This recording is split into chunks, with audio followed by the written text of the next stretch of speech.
Welcome to মনোবল global academy, the hub of scientific happiness. মনোবল স্ফুরিত হোক মনীষীদের জীবন থেকে মানুষের জীবনে। বিশ্বনন্দিত লেখক মাইকেল এইচ হার্ট কর্তৃক রচিত তার বিশ্ববিখ্যাত বই বিশ্বের শ্রেষ্ঠ 100 মনীষীর জীবনী উপর ধারাবাহিক কন্টেন্ট পরিবেশনে আপনাদেরকে অভিনন্দন। আজকে রয়েছে আলেকজান্ডার ফ্লেমিং, পেনিসিলিনের আবিষ্কারক আলেকজান্ডার ফ্লেমিং। আলেকজান্ডার ফ্লেমিং ছিলেন একজন ব্রিটিশ চিকিৎসা বিজ্ঞানী ও জীবাণুবিদ, যিনি মানব সভ্যতার ইতিহাসে অন্যতম গুরুত্বপূর্ণ আবিষ্কার পেনিসিলিন উপহার দেন। তার এই আবিষ্কার কোটি কোটি মানুষের জীবন রক্ষা করেছে।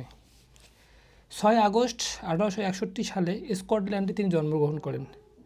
পেশায় তিনি ছিলেন চিকিৎসক, জীবাণুবিদ।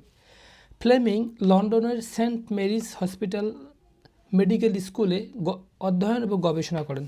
তিনি অত্যন্ত সাধারণ জীবনযাপন করতেন এবং গবেষণার প্রতি ছিলেন গভীরভাবে নিবেদিত।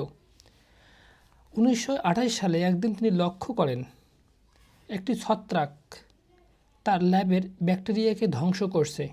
এই আকস্মিক পর্যবেক্ষণ থেকেই জন্ম হয় বিশ্বের প্রথম কার্যকর অ্যান্টিবায়োটিক পেনিসিলিন। এই আবিষ্কার সংক্রমণজনিত রোগের চিকিৎসায় বিপ্লব ঘটায়, অস্ত্রোপচারকে নিরাপদ করে, দ্বিতীয় বিশ্বযুদ্ধে অগণিত সৈনিকের প্রাণ বাঁচায়। 1945 সালে আলেকজান্ডার ফ্লেমিং চিকিৎসা বিজ্ঞানে যৌথভাবে নোবেল পুরস্কার লাভ করে। তার জীবন থেকে শিক্ষা: মনোযোগ এবং পর্যবেক্ষণ শক্তি। ছোট বিষয় লক্ষ্য করাই বড় আবিষ্কারের পথ। তিনি নিজেকে কখনো মহান ভাবেননি। মানব সেবা তার কাজের জন্য লক্ষ্য ছিল মানুষের জীবন রক্ষা। দায়িত্ববোধ: অ্যান্টিবায়োটিক অপব্যবহারের বিপদ থেকে তিনি আগেই সতর্ক করেছিলেন। আলেকজান্ডার ফ্লেমিং প্রমাণ করেন একটি সচেতন চোখ, একটি খোলা মন আর মানুষের জন্য ভাবনাই বিশ্ব বদলে দিতে পারে। ধন্যবাদ সবাইকে।